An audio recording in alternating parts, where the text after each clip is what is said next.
The street is not fashionable, neither is it shabby. It is a pariah among streets, a street without a quarter. It is generally understood to lie outside the pale of the aristocratic Avenue de l'Observatoire. The students of the Montparnasse quarter consider it swell and will have none of it. The Latin quarter, from the Luxembourg, its northern frontier, sneers at its respectability and regards with disfavor the correctly costumed students who haunt it. Few strangers go into it. At times, however, the Latin quarter students use it as a thoroughfare between the Rue de Rennes and the Bullier, but except for that and the weekly afternoon visits of parents and guardians to the convent near the Rue Vavin, the street of Our Lady of the Fields is as quiet as a Passy boulevard. Perhaps the most respectable portion lies between the Rue de la Grande Chaumière and the Rue Vavin. At least this was the conclusion arrived at by the Reverend Joel Byram as he rambled through it with Hastings in charge. To Hastings, the street looked pleasant in the bright June weather, and he had begun to hope for its selection when the Reverend Byram shied violently at the cross on the convent opposite. "Jesuits," he muttered. "Well," said Hastings wearily, "I imagine we won't find anything better. You say yourself that vice is triumphant in Paris, and it seems to me that in every street we find Jesuits or something worse." After a moment he repeated, "Or something worse, which of course I would not notice except for your kindness in warning me." Dr. Byram sucked in his lips and looked about him. He was impressed by the evident respectability of the surroundings. Then, frowning at the convent, he took Hastings' arm and shuffled across the street to an iron gateway which bore the number 201 Bis painted in white on a blue ground. Below this was a notice printed in English. 1. For porter, please oppress once. 2. For servant, please oppress twice. 3. For parlor, please oppress thrice. Hastings touched the electric button 3 times, and they were ushered through the garden and into the parlor by a trim maid. The dining room door just beyond was open, and from the table in plain view a stout woman hastily arose and came toward them.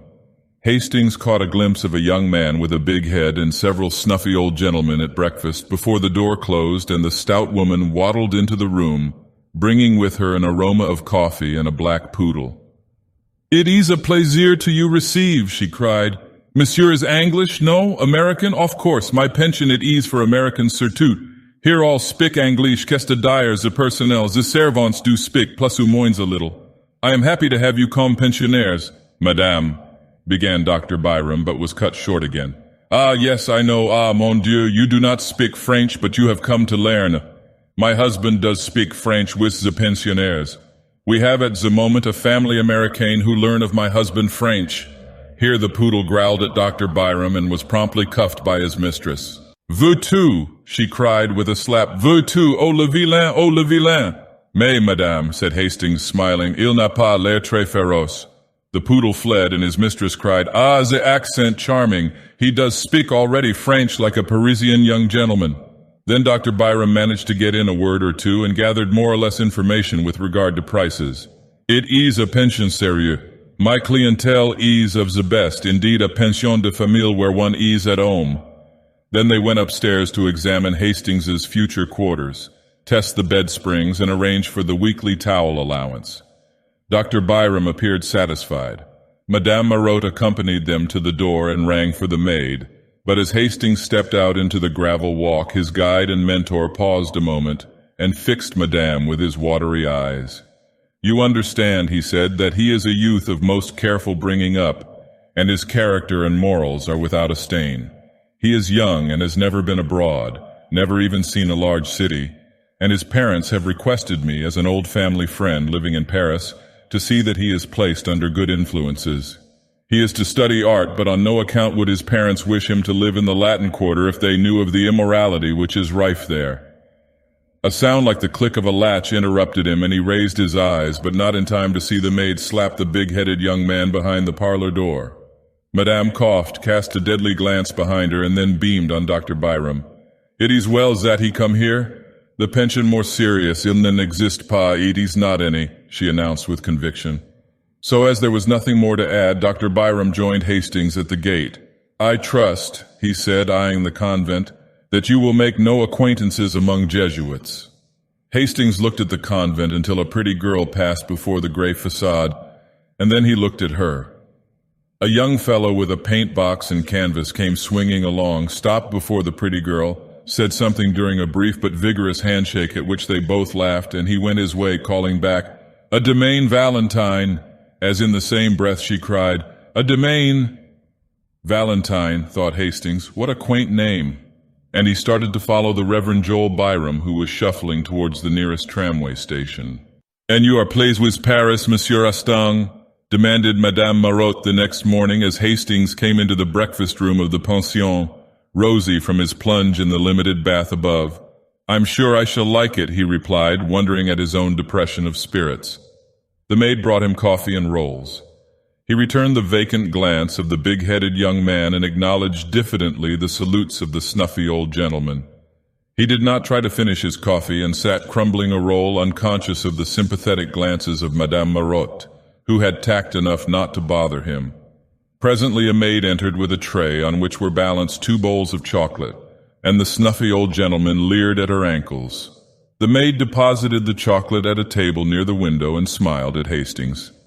Then a thin young lady, followed by her counterpart in all except years, marched into the room and took the table near the window. They were evidently American, but Hastings, if he expected any sign of recognition, was disappointed. To be ignored by compatriots intensified his depression. He fumbled with his knife and looked at his plate. The thin young lady was talkative enough. She was quite aware of Hastings' presence, ready to be flattered if he looked at her. But on the other hand, she felt her superiority. For she had been 3 weeks in Paris, and he, it was easy to see, had not yet unpacked his steamer trunk. Her conversation was complacent. She argued with her mother upon the relative merits of the Louvre and the Bon Marché, but her mother's part of the discussion was mostly confined to the observation, "Why, Susie?" The snuffy old gentleman had left the room in a body, outwardly polite and inwardly raging. They could not endure the Americans who filled the room with their chatter. The big-headed young man looked after them with a knowing cough, murmuring, "Gay old birds." "They look like bad old men, Mr. Bladen," said the girl. To this Mr. Bladen smiled and said, "They've had their day," in a tone which implied that he was now having his. "And that's why they all have baggy eyes," cried the girl. "I think it's a shame for young gentlemen." "Why, Susie," said the mother, and the conversation lagged. After a while Mr. Bladen threw down the petty journal, which he daily studied at the expense of the house, and turning to Hastings started to make himself agreeable. He began by saying, "I see you are American." To this brilliant and original opening, Hastings, deadly homesick, replied gratefully, and the conversation was judiciously nourished by observations from Miss Susie Byng distinctly addressed to Mr. Bladen. In the course of events, Miss Susie, forgetting to address herself exclusively to Mr. Bladen and Hastings replying to her general question, the entente cordiale was established, and Susie and her mother extended a protectorate over what was clearly neutral territory. "Mr. Hastings, you must not desert the pension every evening as Mr. Bladen does. Paris is an awful place for young gentlemen, and Mr. Bladen is a horrid cynic." Mr. Bladen looked gratified. Hastings answered, "I shall be at the studio all day, and I imagine I shall be glad enough to come back at night." Mr. Bladen, who, at a salary of $15 a week, acted as agent for the Pewley Manufacturing Company of Troy, NY, smiled a skeptical smile and withdrew to keep an appointment with a customer on the Boulevard Magenta. Hastings walked into the garden with Mrs. Byng and Susie, and at their invitation sat down in the shade before the iron gate. The chestnut trees still bore their fragrant spikes of pink and white, and the bees hummed among the roses trellised on the white-walled house. A faint freshness was in the air. The watering carts moved up and down the street, and a clear stream bubbled over the spotless gutters of the Rue de la Grande Chaumière. The sparrows were merry along the curbstones, taking bath after bath in the water and ruffling their feathers with delight. In a walled garden across the street, a pair of blackbirds whistled among the almond trees. Hastings swallowed the lump in his throat, for the song of the birds and the ripple of water in a Paris gutter brought back to him the sunny meadows of Millbrook. "That's a blackbird," observed Miss Byng. "See him there on the bush with pink blossoms. He's all black except his bill, and that looks as if it had been dipped in an omelet, as some Frenchman says." "Why, Susie," said Mrs. Byng, "that garden belongs to a studio inhabited by 2 Americans," continued the girl serenely, "and I often see them pass. They seem to need a great many models, mostly young and feminine. Why, Susie? Perhaps they prefer painting that kind, but I don't see why they should invite 5 with 3 more young gentlemen and all get into 2 cabs and drive away singing. This street, she continued, is dull. There is nothing to see except the garden and a glimpse of the Boulevard Montparnasse through the Rue de la Grande Chaumière. No one ever passes except a policeman. There is a convent on the corner. I thought it was a Jesuit college, began Hastings, but was at once overwhelmed with a Baedeker description of the place, ending with, on one side stand the palatial hotels of Jean-Paul Laurent and Guillaume Bouguereau, and opposite, in the little passage Stanislas, Carolus Duran paints the masterpieces which charm the world.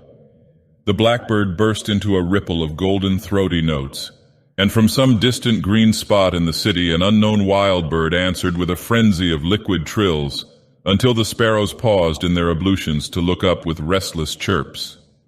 Then a butterfly came and sat on a cluster of heliotrope and waved his crimson-banded wings in the hot sunshine.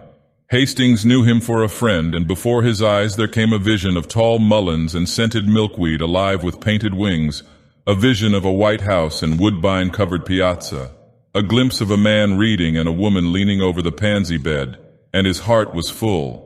He was startled a moment later by Miss Byng. "I believe you are homesick." Hastings blushed. Miss Byng looked at him with a sympathetic sigh and continued, "Whenever I felt homesick at first, I used to go with Mamma and walk in the Luxembourg Gardens. I don't know why it is, but those old-fashioned gardens seem to bring me nearer home than anything in this artificial city." "But they are full of marble statues," said Mrs. Byng mildly.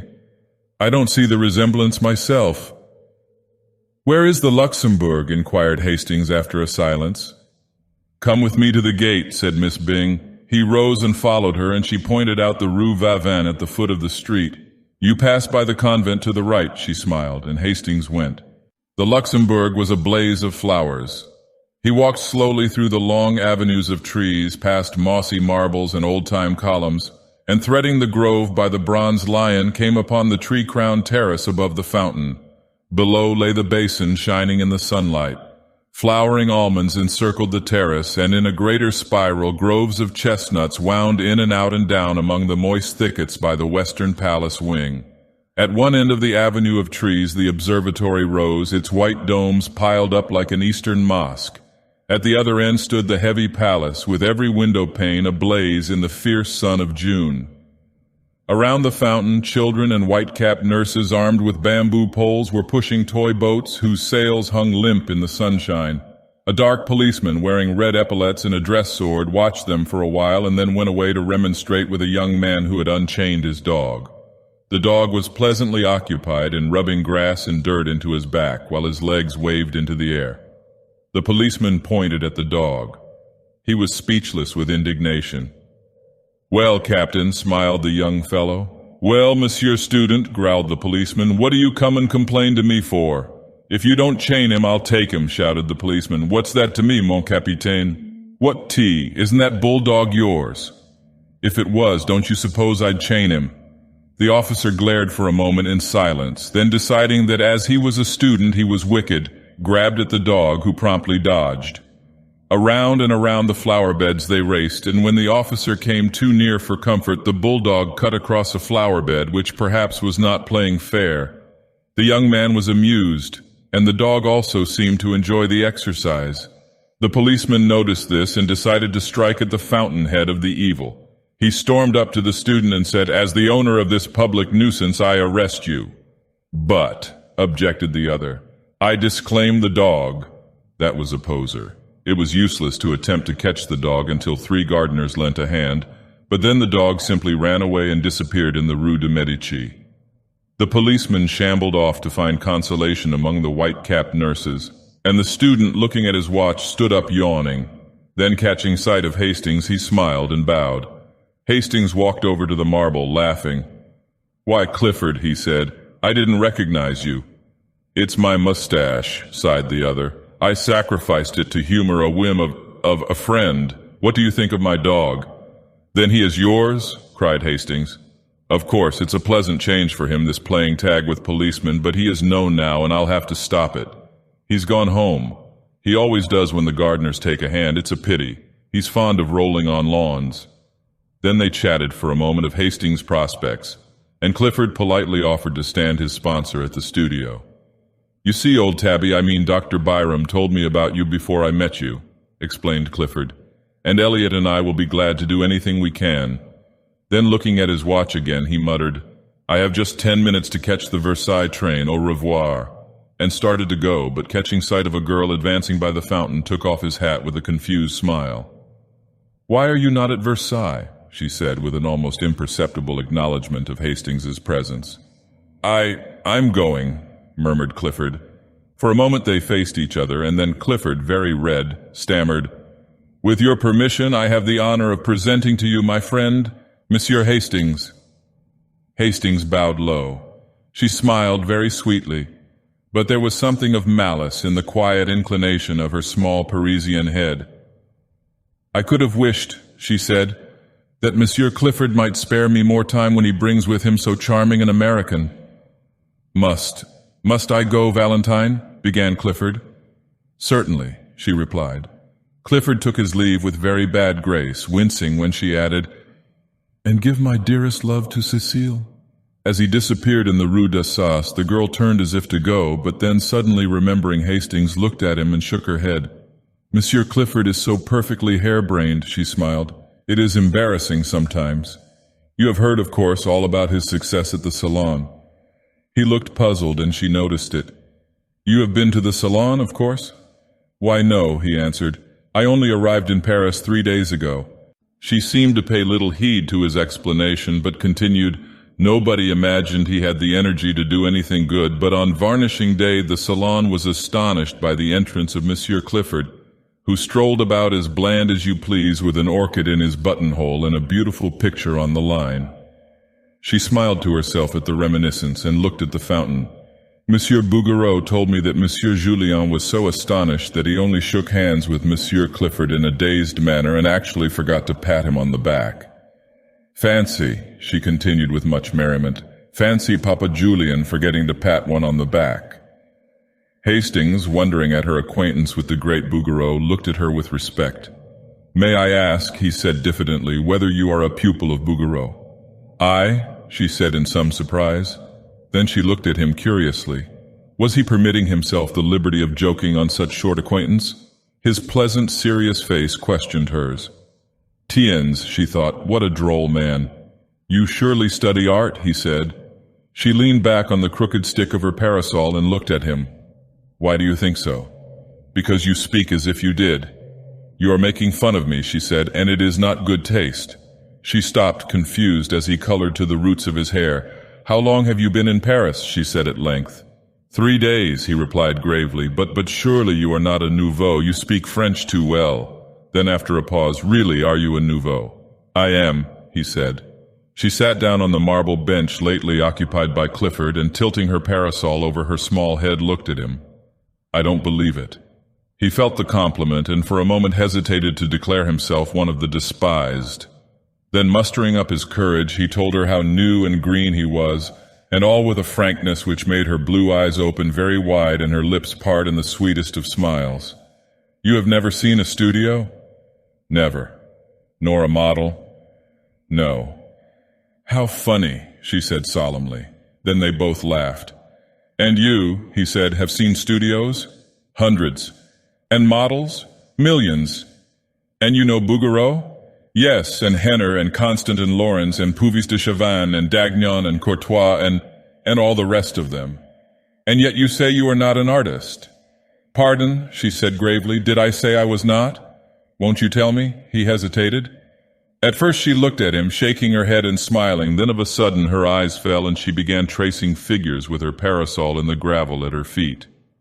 Hastings had taken a place on the seat and now, with his elbows on his knees, sat watching the spray drifting above the fountain jet. A small boy dressed as a sailor stood poking his yacht and crying, "I won't go home, I won't go home." His nurse raised her hands to heaven. Just like a little American boy, thought Hastings, and a pang of homesickness shot through him. Presently the nurse captured the boat and the small boy stood at bay. "Monsieur René, when you decide to come here, you may have your boat." The boy backed away, scowling. "Give me my boat, I say," he cried. "And don't call me Renee, for my name's Randall, and you know it." "Hello," said Hastings. "Randall, that's English." "I am American," announced the boy in perfectly good English, turning to look at Hastings. "And she's such a fool she calls me Renee because Mama calls me Ranny." Here he dodged the exasperated nurse and took up his station behind Hastings, who laughed, and catching him around the waist, lifted him into his lap. "One of my countrymen," he said to the girl beside him. He smiled while he spoke, but there was a queer feeling in his throat. "Don't you see the stars and stripes on my yacht?" demanded Randall.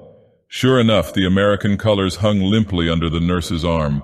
"Oh," cried the girl, "he is charming," and impulsively stooped to kiss him, but the infant Randall wriggled out of Hastings' arms and his nurse pounced upon him with an angry glance at the girl.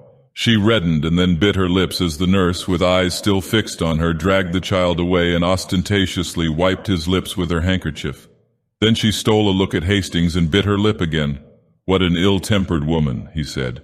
"In America, most nurses are flattered when people kiss their children." For an instant she tipped the parasol to hide her face, then closed it with a snap and looked at him defiantly. "Do you think it strange that she objected?" "Why not?" he said in surprise. Again she looked at him with quick, searching eyes. His eyes were clear and bright, and he smiled back, repeating, "Why not?" "You are droll," she murmured, bending her head.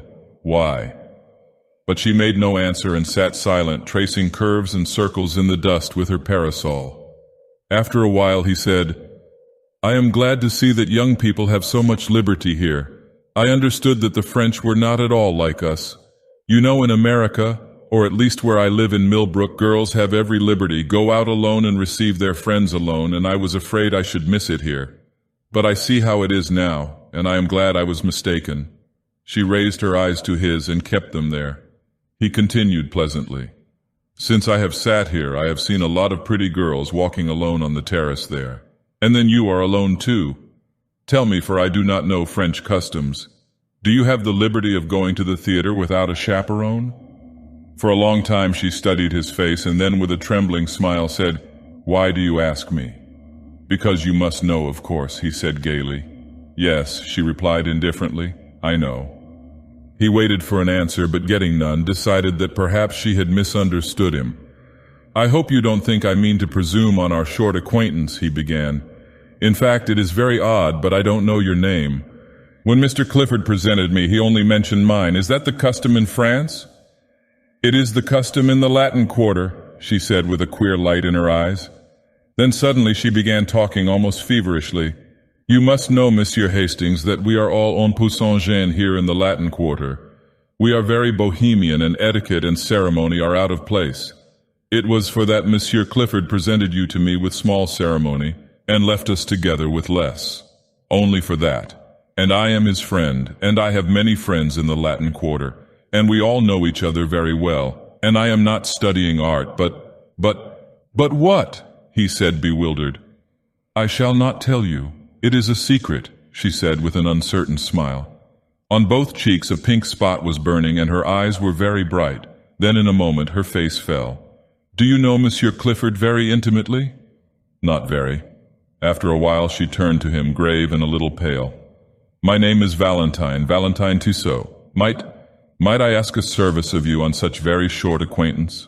"Oh," he cried, "I should be honored." "It is only this," she said gently. "It is not much. Promise me not to speak to Monsieur Clifford about me. Promise me that you will speak to no one about me."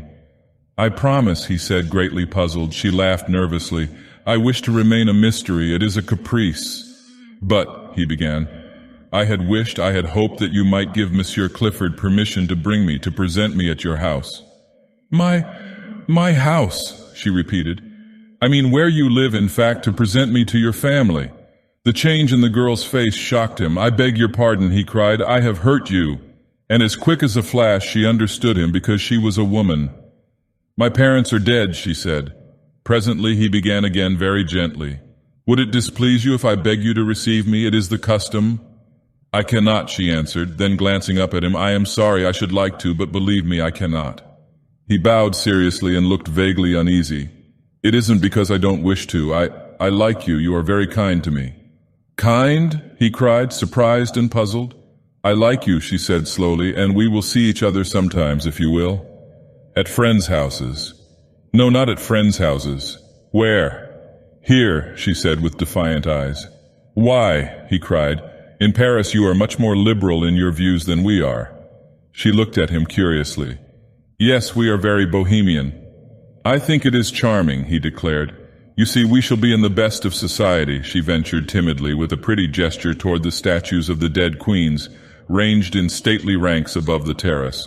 He looked at her delighted, and she brightened at the success of her innocent little pleasantry.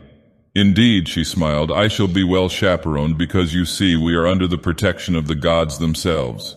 Look, there are Apollo and Juno and Venus on their pedestals, counting them on her small gloved fingers, and Ceres, Hercules, but I can't make out.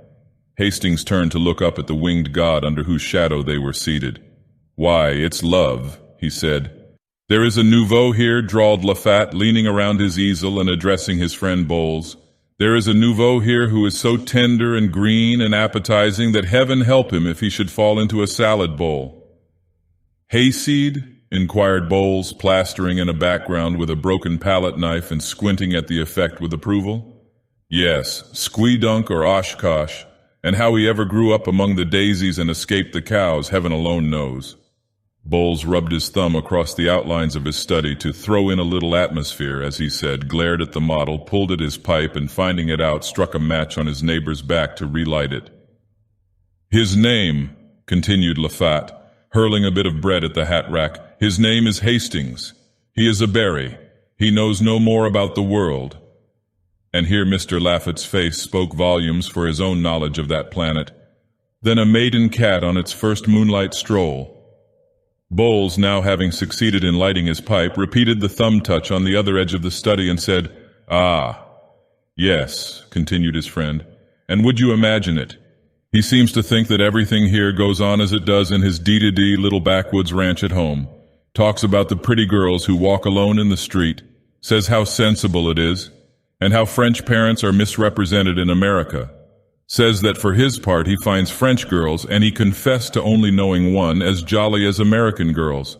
I tried to set him right, tried to give him a pointer as to what sort of ladies walk about alone or with students, and he was either too stupid or too innocent to catch on. Then I gave it to him straight, and he said I was a vile-minded fool and marched off. Did you assist him with your shoe? Inquired Bowles, languidly interested. Well, no. He called you a vile-minded fool. He was correct, said Clifford from his easel in front. What do you mean? Demanded Lafat, turning red. That, replied Clifford. Who spoke to you? Is this your business? Sneered Bowles, but nearly lost his balance as Clifford swung about and eyed him. Yes, he said slowly. It's my business. No one spoke for some time. Then Clifford sang out, I say, Hastings. And when Hastings left his easel and came around, he nodded toward the astonished Lafat. This man has been disagreeable to you, and I want to tell you that any time you feel inclined to kick him, why, I will hold the other creature. Hastings, embarrassed, said, Why no, I don't agree with his ideas, nothing more. Clifford said naturally, and slipping his arm through Hastings, strolled about with him and introduced him to several of his own friends, at which all the nouveaux opened their eyes with envy, and the studio were given to understand that Hastings, although prepared to do menial work as the latest nouveau, was already within the charmed circle of the old, respected and feared, the truly great. The rest finished, the model resumed his place, and work went on in a chorus of songs and yells and every ear-splitting noise which the art student utters when studying the beautiful. 5 o'clock struck. The model yawned, stretched, and climbed into his trousers, and the noisy contents of 6 studios crowded through the hall and down into the street. 10 minutes later, Hastings found himself on top of a Montrouge tram, and shortly afterward was joined by Clifford. They climbed down at the Rue Gay-Lussac. I always stop here, observed Clifford. I like the walk through the Luxembourg. By the way, said Hastings, how can I call on you when I don't know where you live? Why, I live opposite you. What, the studio in the garden where the almond trees are and the blackbirds? Exactly, said Clifford. I'm with my friend Elliot. Hastings thought of the description of the 2 American artists which he had heard from Miss Susie Bing and looked blank. Clifford continued, Perhaps you had better let me know when you think of coming so that I will be sure to be there, he ended rather lamely. I shouldn't care to meet any of your model friends there, said Hastings, smiling. You know, my ideas are rather straight-laced, I suppose you would say puritanical. I shouldn't enjoy it and wouldn't know how to behave. Oh, I understand, said Clifford, but added with great cordiality, I'm sure we'll be friends, although you may not approve of me and my set, but you will like Severn and Selby because, well, they are like yourself, old chap. After a moment he continued, there is something I want to speak about. You see, when I introduced you last week in the Luxembourg to Valentine— Not a word, cried Hastings, smiling. You must not tell me a word of her. Why, no, not a word, he said gaily. I insist. Promise me upon your honor you will not speak of her until I give you permission. Promise. I promise, said Clifford, amazed. She is a charming girl. We had such a delightful chat after you left, and I thank you for presenting me, but not another word about her until I give you permission. Oh, murmured Clifford. Remember your promise, he smiled as he turned into his gateway. Clifford strolled across the street and, traversing the ivy-covered alley, entered his garden. He felt for his studio key, muttering, I wonder, but of course he doesn't. He entered the hallway and, fitting the key into the door, stood staring at the 2 cards tacked over the panels. Foxhall Clifford Richard Osborne Elliot. Why the devil doesn't he want me to speak of her? He opened the door and, discouraging the caresses of 2 brindle bulldogs, sank down on the sofa. Elliot sat smoking and sketching with a piece of charcoal by the window. Hello, he said without looking around. Clifford gazed absently at the back of his head, murmuring, I'm afraid that man is too innocent. I say, Elliot, he said at last.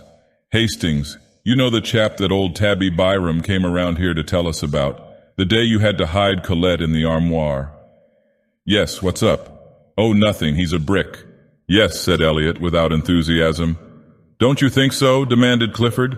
Why, yes, but he is going to have a tough time when some of his illusions are dispelled. More shame to those who dispel 'em. Yes, wait until he comes to pay his call on us, unexpectedly, of course. Clifford looked virtuous and lighted a cigar. I was just going to say, he observed, that I have asked him not to come without letting us know, so I can postpone any orgy you may have intended. Ah, cried Elliot indignantly. I suppose you put it to him in that way. Not exactly, grinned Clifford. Then more seriously, I don't want anything to occur here to bother him. He's a brick, and it's a pity we can't be more like him. I am, observed Elliot complacently, only living with you. Listen, cried the other. I have managed to put my foot in it in great style. Do you know what I've done? Well, the first time I met him in the street, or rather it was in the Luxembourg, I introduced him to Valentine. Did he object? Believe me, said Clifford solemnly, this rustic Hastings has no more idea that Valentine is Valentine, than he has that he himself is a beautiful example of moral decency in a quarter where morals are as rare as elephants.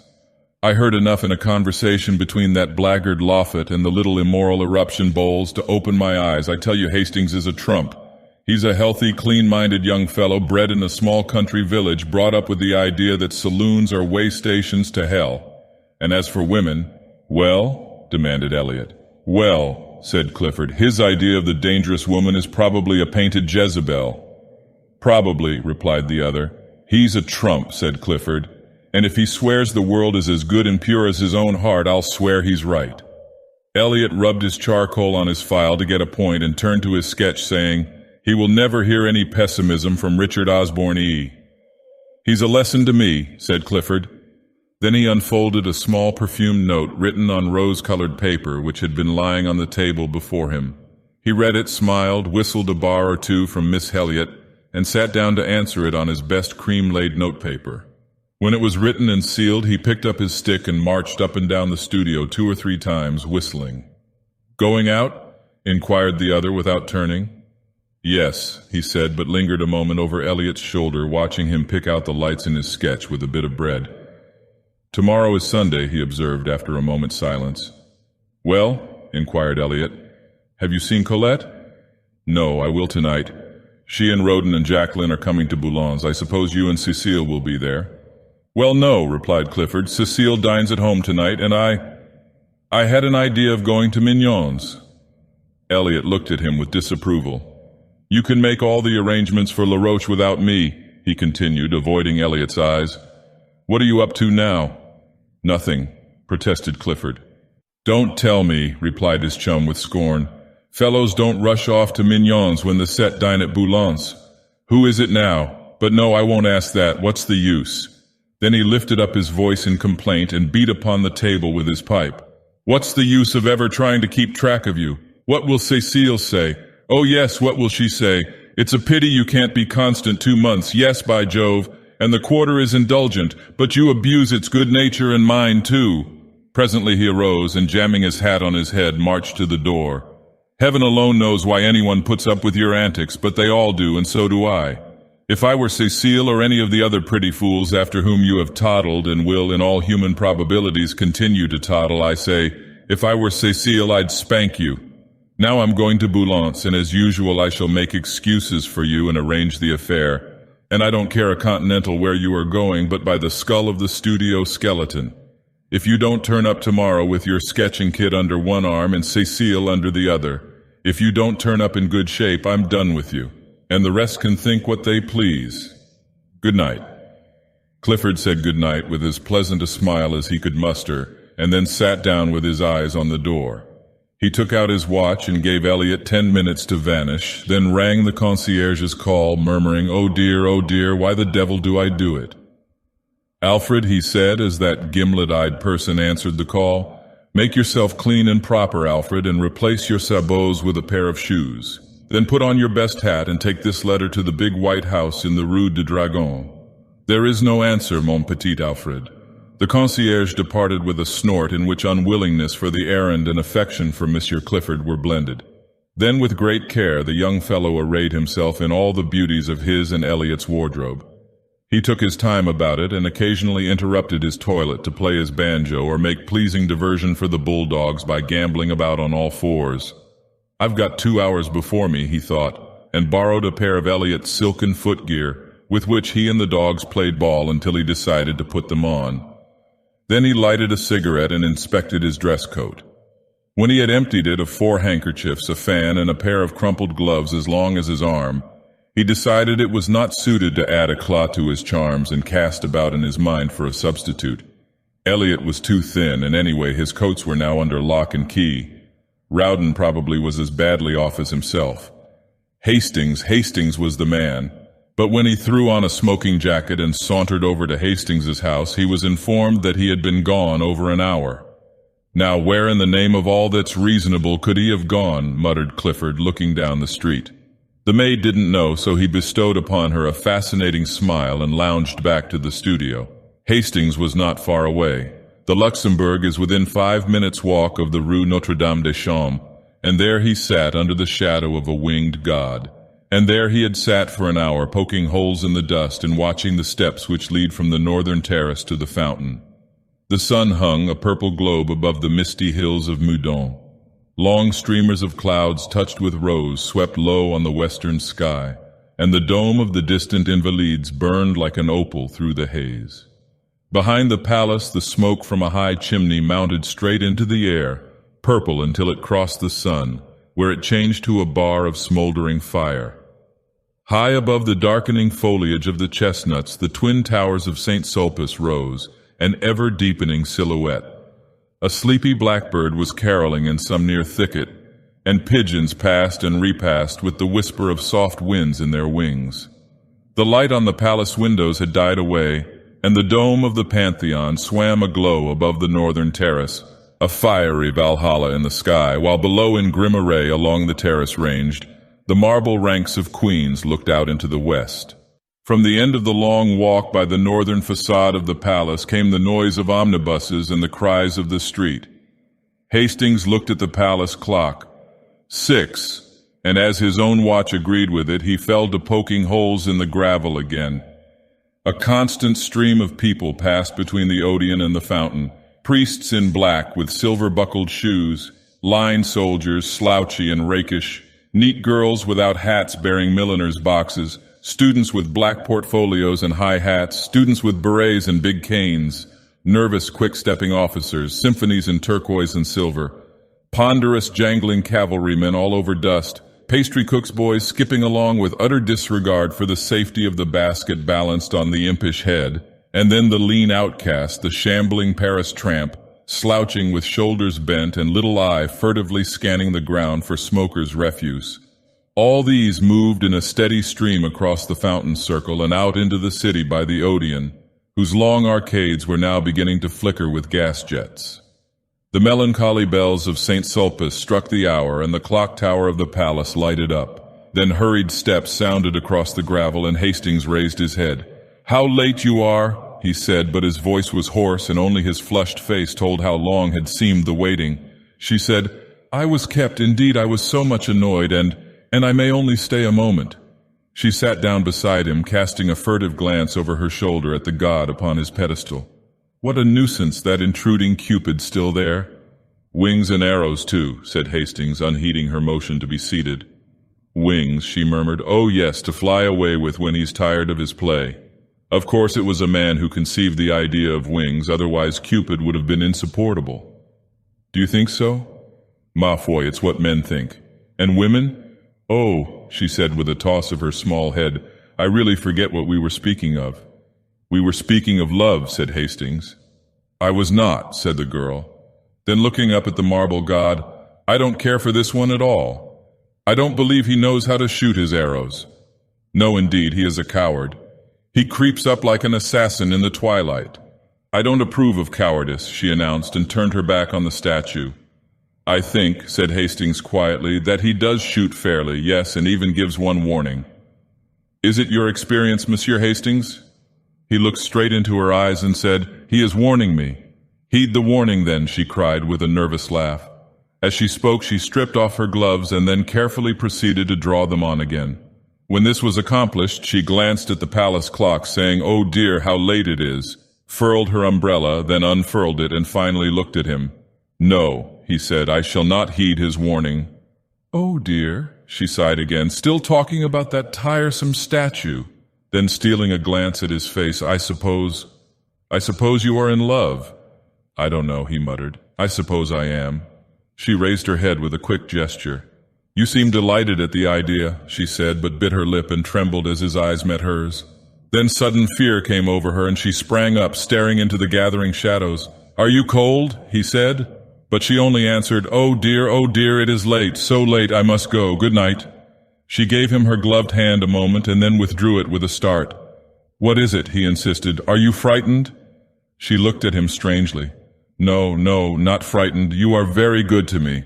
"By Jove," he burst out, "what do you mean by saying I'm good to you? That's at least the third time, and I don't understand." The sound of a drum from the guardhouse at the palace cut him short.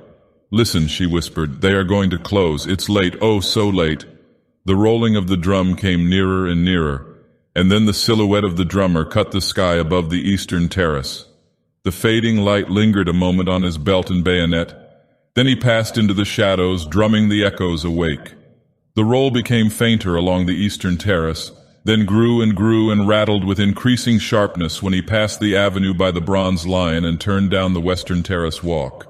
Louder and louder the drums sounded, and the echoes struck back the notes from the gray palace wall. And now the drummer loomed up before them, his red trousers a dull spot in the gathering gloom, the brass of his drum and bayonet touched with a pale spark, his epaulets tossing on his shoulders. He passed, leaving the crash of the drum in their ears, and far into the alley of trees they saw his little tin cup shining on his haversack. Then the sentinels began the monotonous cry, en ferme, and the bugle blew from the barracks in the Rue de Tournon. En ferme. "Good night," she whispered. "I must return alone tonight." He watched her until she reached the northern terrace, and then sat down on the marble seat until a hand on his shoulder and a glimmer of bayonets warned him away. She passed on through the grove and, turning into the Rue de Medici, traversed it to the boulevard. At the corner she bought a bunch of violets and walked on along the boulevard to the Rue des Écoles. A cab was drawn up before Boulogne, and a pretty girl aided by Elliot jumped out. "Valentine," cried the girl, "come with us." "I can't," she said, stopping a moment. "I have a rendezvous at Mignon's." "Not Victor?" cried the girl, laughing, but she passed with a little shiver, nodding good night. Then turning into the Boulevard Saint-Germain, she walked a tittle faster to escape a gay party sitting before the Café Cluny, who called to her to join them. At the door of the restaurant Mignon stood a coal-black Negro in buttons. He took off his peaked cap as she mounted the carpeted stairs. "Send Eugene to me," she said at the office, and passing through the hallway to the right of the dining room stopped before a row of paneled doors. A waiter passed and she repeated her demand for Eugene, who presently appeared, noiselessly skipping, and bowed, murmuring, "Madame, who is here?" "No one in the cabinets, madame. In the half, Madame Madelon and Monsieur Gay, Monsieur de Clamart, Monsieur Clisson, Madame Marie, and their set." Then he looked around and, bowing again, murmured, "Monsieur awaits Madame since half an hour," and he knocked at one of the paneled doors bearing the number 6. Clifford opened the door and the girl entered. The garçon bowed her in and, whispering, "Will Monsieur have the goodness to ring?" vanished. He helped her off with her jacket and took her hat and umbrella. When she was seated at the little table with Clifford opposite, she smiled and leaned forward on both elbows, looking him in the face. "What are you doing here?" she demanded. "Waiting," he replied in accents of adoration. For an instant she turned and examined herself in the glass. The wide blue eyes, the curling hair, the straight nose and short curled lip flashed in the mirror an instant only, and then its depths reflected her pretty neck and back. "Thus do I turn my back on vanity," she said, and then leaning forward again, "What are you doing here?" "Waiting for you," repeated Clifford, slightly troubled. "And Cecile." "Now don't, Valentine." "Do you know," she said calmly, "I dislike your conduct?" He was a little disconcerted and rang for Eugene to cover his confusion. The soup was bisque, and the wine Pommery and the courses followed each other with the usual regularity until Eugene brought coffee, and there was nothing left on the table but a small silver lamp. "Valentine," said Clifford after having obtained permission to smoke, "is it the vaudeville or the El Dorado or both or the Nouveau Cirque or—" "It is here," said Valentine. "Well," he said, greatly flattered, "I'm afraid I couldn't amuse you." "Oh yes, you are funnier than the El Dorado. Now see here, don't guy me, Valentine, you always do, and then you know what they say, a good laugh kills—" "What?" Love and all that." She laughed until her eyes were moist with tears. "Tiens," she cried, "he is dead then." Clifford eyed her with growing alarm. "Do you know why I came?" she said. "No," he replied uneasily, "I don't." "How long have you made love to me?" "Well," he admitted, somewhat startled, "I should say for about a year." "It is a year, I think. Are you not tired?" He did not answer. "Don't you know that I like you too well to ever fall in love with you?" she said. "Don't you know that we are too good comrades, too old friends for that? And were we not? Do you think that I do not know your history, Monsieur Clifford?" Don't be so sarcastic," he urged. "Don't be unkind, Valentine." "I'm not. I'm kind. I'm very kind to you and to Cecile." "Cecile is tired of me." "I hope she is," said the girl, "for she deserves a better fate. Tiens, do you know your reputation in the quarter? Of the inconstant, the most inconstant, utterly incorrigible, and no more serious than a gnat on a summer night. Poor Cecile." Clifford looked so uncomfortable that she spoke more kindly. "I like you. You know that. Everybody does. You are a spoiled child here. Everything is permitted you, and everyone makes allowance, but everyone cannot be a victim to caprice." "Caprice!" he cried. "By Jove, if the girls of the Latin Quarter are not capricious—" Never mind about that. You must not sit in judgment, you of all men." "Why are you here tonight?" "Oh," she cried, "I will tell you why. Monsieur receives a little note, he sends a little answer, he dresses in his conquering raiment." "I don't," said Clifford, very red. "You do, and it becomes you," she retorted with a faint smile. Then again, very quietly, "I am in your power, but I know I am in the power of a friend. I have come to acknowledge it to you here, and it is because of that I am here to beg of you a favor." Clifford opened his eyes but said nothing. "I am in great distress of mind. It is Monsieur Hastings." "Well?" said Clifford in some astonishment. "I want to ask you," she continued in a low voice, "I want to ask you to, in case you should speak of me before him, not to say, "I shall not speak of you to him," he said quietly. Can you prevent others?" "I might if I was present. May I ask why?" "That is not fair," she murmured. "You know how he considers me, as he considers every woman. You know how different he is from you and the rest. I have never seen a man, such a man as Monsieur Hastings." He let his cigarette go out unnoticed. I am almost afraid of him, afraid he should know what we all are in the quarter. Oh, I do not wish him to know. I do not wish him to turn from me, to cease from speaking to me as he does. You and the rest cannot know what it has been to me. I could not believe him. I could not believe he was so good and noble. I do not wish him to know so soon. He will find out. Sooner or later he will find out for himself, and then he will turn away from me. Why, she cried passionately, why should he turn from me and not from you? Clifford, much embarrassed, eyed his cigarette. The girl rose, very white. He is your friend. You have a right to warn him. He is my friend, he said at length. They looked at each other in silence. Then she cried, By all that I hold to me most sacred, you need not warn him. I shall trust your word, he said pleasantly. The month passed quickly for Hastings and left few definite impressions after it. It did leave some, however. One was a painful impression of meeting Mr. Bladen on the Boulevard des Capucines in company with a very pronounced young person whose laugh dismayed him. And when at last he escaped from the café where Mr. Bladen had hauled him to join them in a bock, he felt as if the whole boulevard was looking at him and judging him by his company. Later, an instinctive conviction regarding the young person with Mr. Bladen sent the hot blood into his cheek, and he returned to the pension in such a miserable state of mind that Miss Byng was alarmed and advised him to conquer his homesickness at once. Another impression was equally vivid. One Saturday morning, feeling lonely, his wanderings about the city brought him to the Gare Saint-Lazare. It was early for breakfast, but he entered the hotel terminus and took a table near the window. As he wheeled about to give his order, a man passing rapidly along the aisle collided with his head, and looking up to receive the expected apology, he was met instead by a slap on the shoulder and a hearty, "What the deuce are you doing here, old chap?" It was Rowden who seized him and told him to come along. So, mildly protesting, he was ushered into a private dining room where Clifford, rather red, jumped up from the table and welcomed him with a startled air which was softened by the unaffected glee of Rowden and the extreme courtesy of Elliot. The latter presented him to 3 bewitching girls who welcomed him so charmingly, and seconded Rowden in his demand that Hastings should make one of the party, that he consented at once. While Elliot briefly outlined the projected excursion to La Roche, Hastings delightedly ate his omelette, and returned the smiles of encouragement from Cecile and Colette and Jacqueline. Meantime, Clifford in a bland whisper was telling Rowden what an ass he was. Poor Rowden looked miserable until Elliot, divining how affairs were turning, frowned on Clifford and found a moment to let Rowden know that they were all going to make the best of it. "You shut up," he observed to Clifford. "It's fate, and that settles it." "It's Rowden, and that settles it," murmured Clifford, concealing a grin. For after all, he was not Hastings' wet nurse. So it came about that the train which left the Gare Saint-Lazare at 9:15 a.m. stopped a moment in its career towards Havre, and deposited at the Red Roof station of La Roche a merry party, armed with sunshades, trout rods, and one cane, carried by the non-combatant Hastings.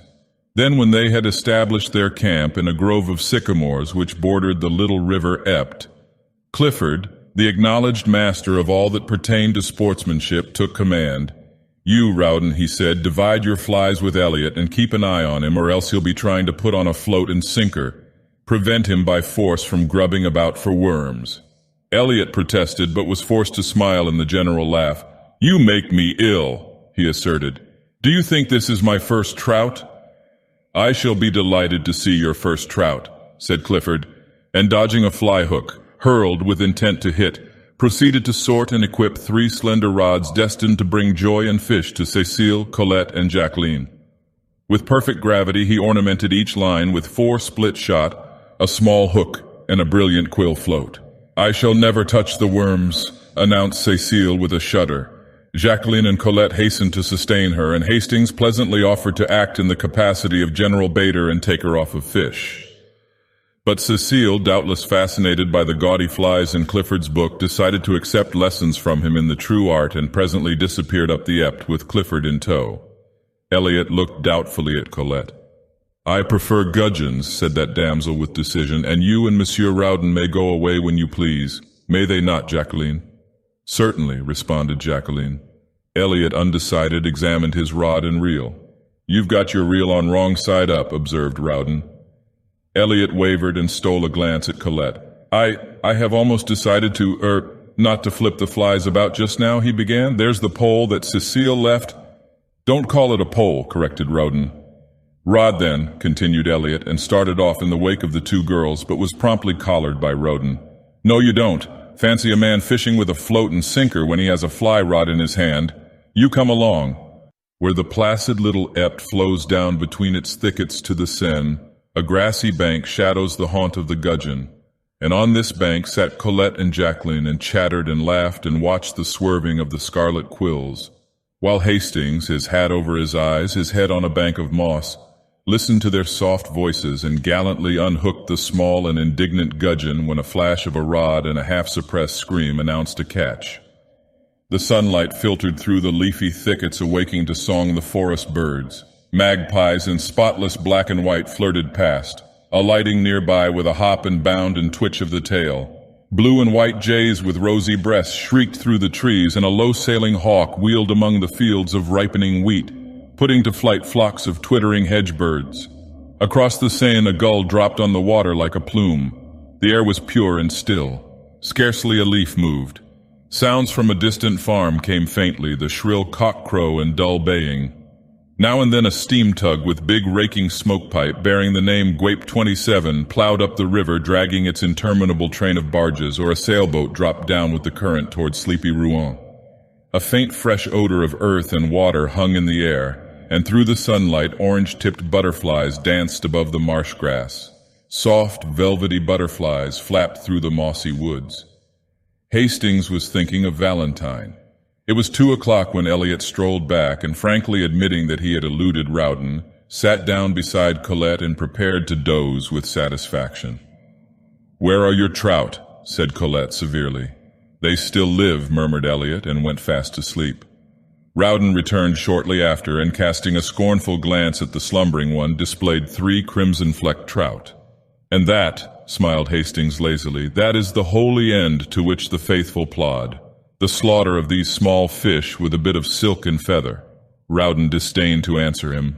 Colette caught another gudgeon and awoke Elliot, who protested and gazed about for the lunch baskets as Clifford and Cecile came up demanding instant refreshment.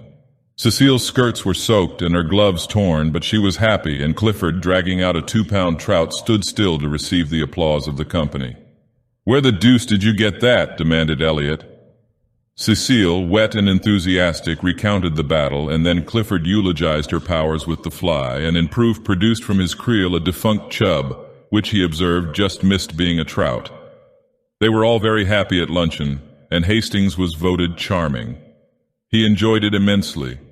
Only it seemed to him at moments that flirtation went further in France than in Millbrook, Connecticut, and he thought that Cecile might be a little less enthusiastic about Clifford, that perhaps it would be quite as well if Jacqueline sat further away from Rowden, and that possibly Colette could have, for a moment at least, taken her eyes from Elliot's face. Still he enjoyed it, except when his thoughts drifted to Valentine, and then he felt that he was very far away from her. La Roche is at least an hour and a half from Paris. It is also true that he felt a happiness, a quick heartbeat, when at 8 o'clock that night the train which bore them from La Roche rolled into the Gare Saint-Lazare, and he was once more in the city of Valentine. "Good night," they said, pressing around him. "You must come with us next time," he promised, and watched them 2 by 2 drift into the darkening city, and stood so long that when again he raised his eyes, the vast boulevard was twinkling with gas jets through which the electric lights stared like moons. It was with another quick heartbeat that he awoke next morning, for his first thought was of Valentine. The sun already gilded the towers of Notre Dame. The clatter of workmen's sabots awoke sharp echoes in the street below, and across the way a blackbird in a pink almond tree was going into an ecstasy of trills. He determined to awake Clifford for a brisk walk in the country, hoping later to beguile that gentleman into the American church for his soul's sake. He found Alfred the gimlet-eyed washing the asphalt walk which led to the studio. "Monsieur Elliot?" he replied to the perfunctory inquiry. "Je ne sais pas." "And Monsieur Clifford?" began Hastings, somewhat astonished. "Monsieur Clifford," said the concierge with fine irony, "will be pleased to see you, as he retired early. In fact, he has just come in." Hastings hesitated while the concierge pronounced a fine eulogy on people who never stayed out all night and then came battering at the lodge gate during hours which even a gendarme held sacred to sleep.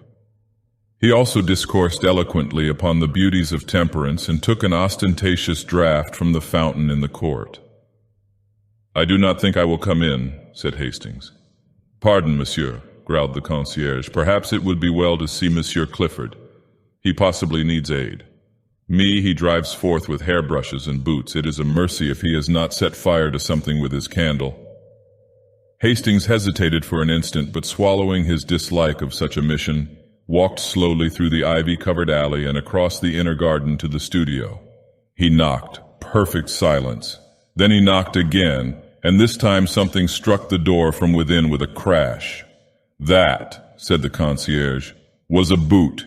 He fitted his duplicate key into the lock and ushered Hastings in. Clifford, in disordered evening dress, sat on the rug in the middle of the room. He held in his hand a shoe and did not appear astonished to see Hastings. "Good morning. Do you use Pear's soap?"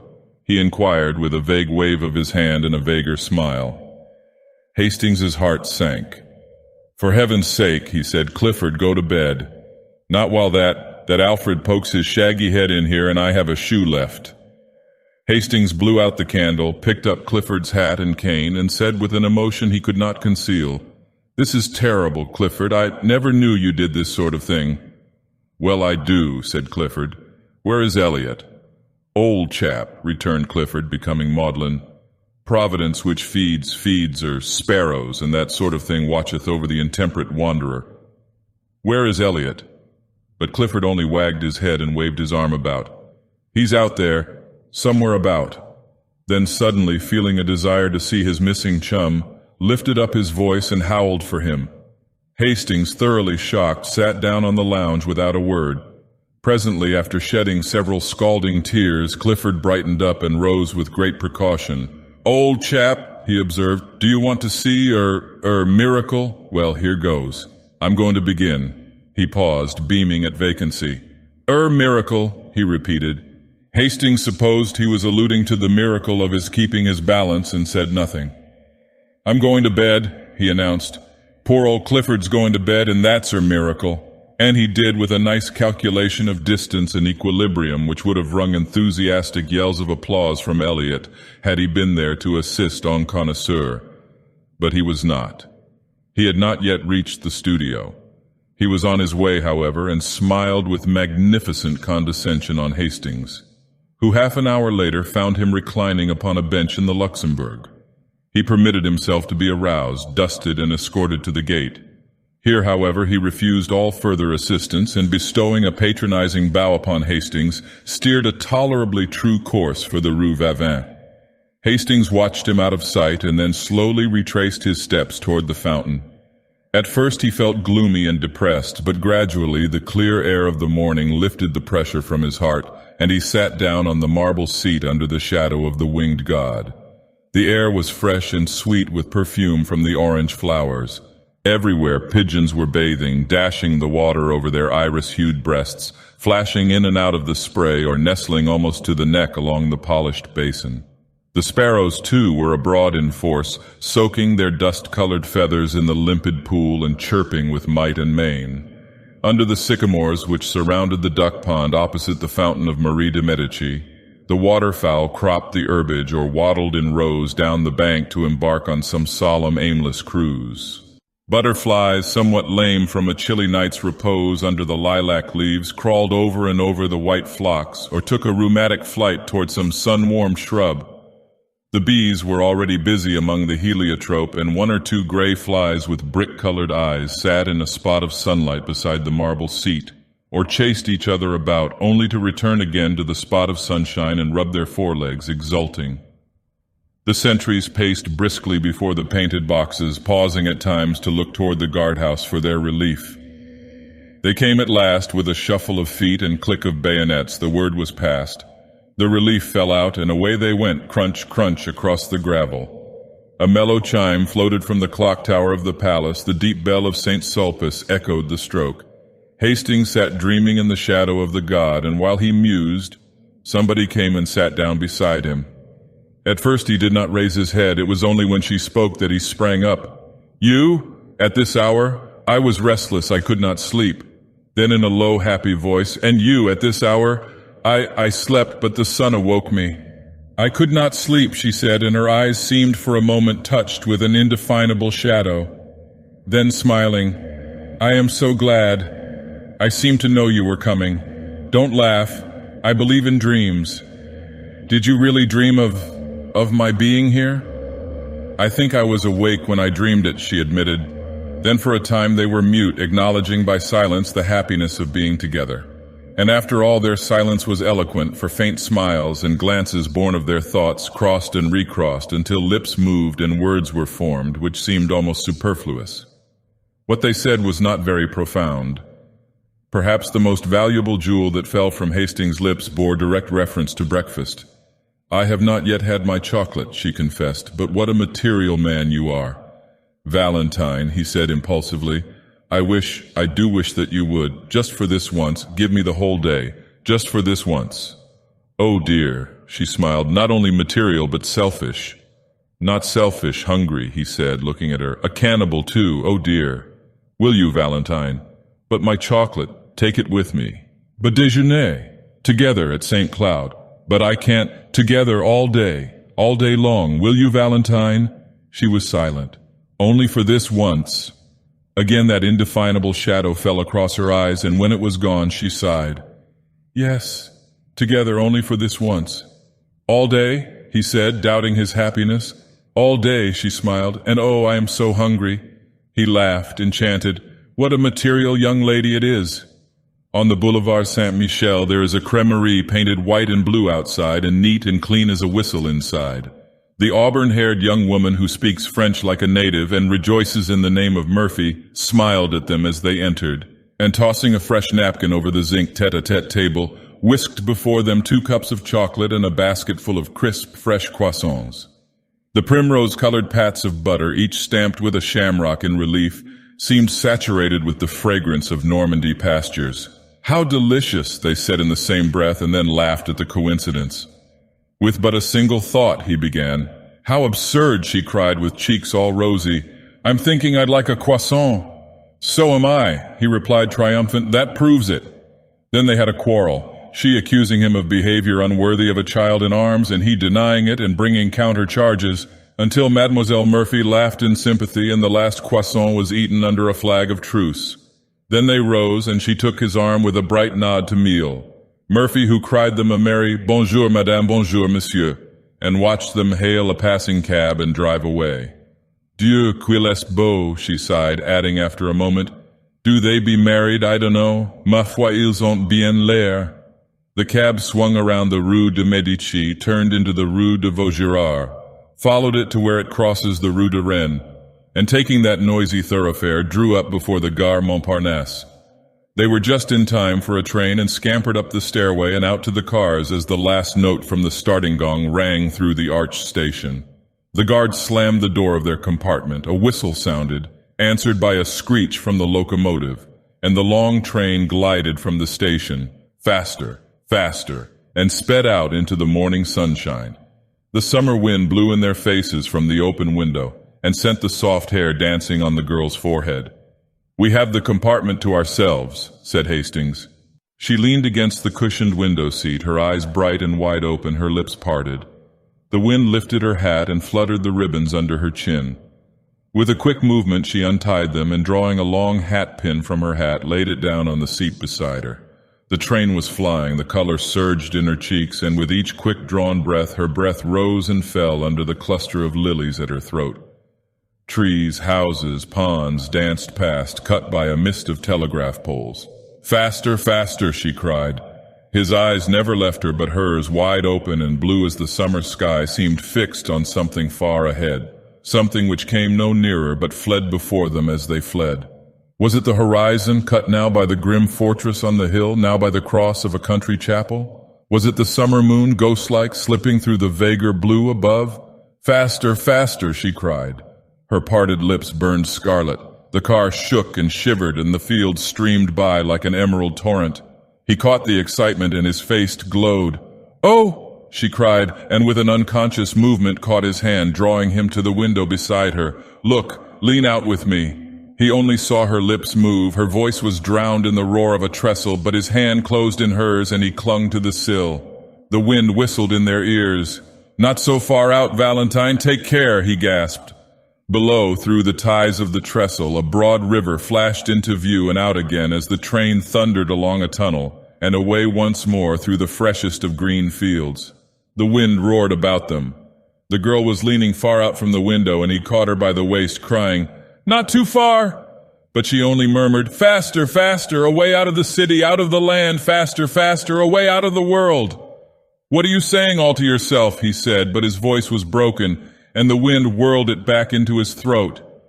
She heard him, and turning from the window, looked down at his arm about her. Then she raised her eyes to his.